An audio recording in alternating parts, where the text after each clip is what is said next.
ಚಿಂತಾಮಣಿ ನಗರದ ಚೇಳೂರು ರಸ್ತೆ railway underpass ಪಕ್ಕ ಮುರುಗಮಲ್ಲ ರಸ್ತೆ ಕರಪಲ್ಲಿ ಸರ್ವಿಸ್ ರಸ್ತೆಯಲ್ಲಿ ಯುಜಿಡಿ ಬ್ಲಾಕ್ ಆಗಿ ರಸ್ತೆಯ ಮೇಲೆ ನೊರೆಯು ಹರಿಯುತ್ತಿದ್ದು, ಈ ಭಾಗದಲ್ಲಿ ಸಾಂಕ್ರಾಮಿಕ ರೋಗಗಳು ಹರಡುವ ಭೀತಿಯಲ್ಲಿ ಸಾರ್ವಜನಿಕರು ಇದ್ದಾರೆ.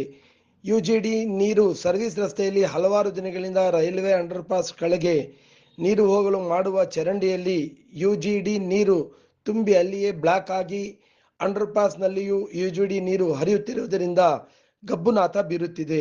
ವಾಹನ ಸವಾರರು ಹಾಗೂ ಸಾರ್ವಜನಿಕರು ಮೂಗಿ ಮುಚ್ಚಿಕೊಂಡು ಹೋಗುವಂತಹ ಪರಿಸ್ಥಿತಿ ನಿರ್ಮಾಣ ಆಗಿದೆ.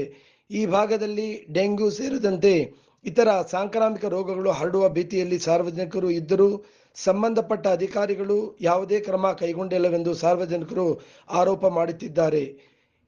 ಹಲವಾರು ದಿನಗಳಿಂದ ಕೊಳಚೆ ನೀರಿನಿಂದ ಆಗುತ್ತಿರುವ ಸಮಸ್ಯೆಗಳಿಂದ ಸಾರ್ವಜನಿಕರು ಹಲವಾರು ರೋಗಗಳನ್ನು ಎದುರಿಸಲು ಅವರು ಹತಾಶರಾಗಿದ್ದಾರೆ. ಆದ್ದರಿಂದ ಇದನ್ನು ನಿರ್ಲಕ್ಷ್ಯ ಮಾಡುತ್ತಿರುವ ಅಧಿಕಾರಿಗಳು ಸಾರ್ವಜನಿಕರ ಕೆಂಗಣ್ಣಿಗೆ ಗುರಿಯಾಗಿದ್ದಾರೆ.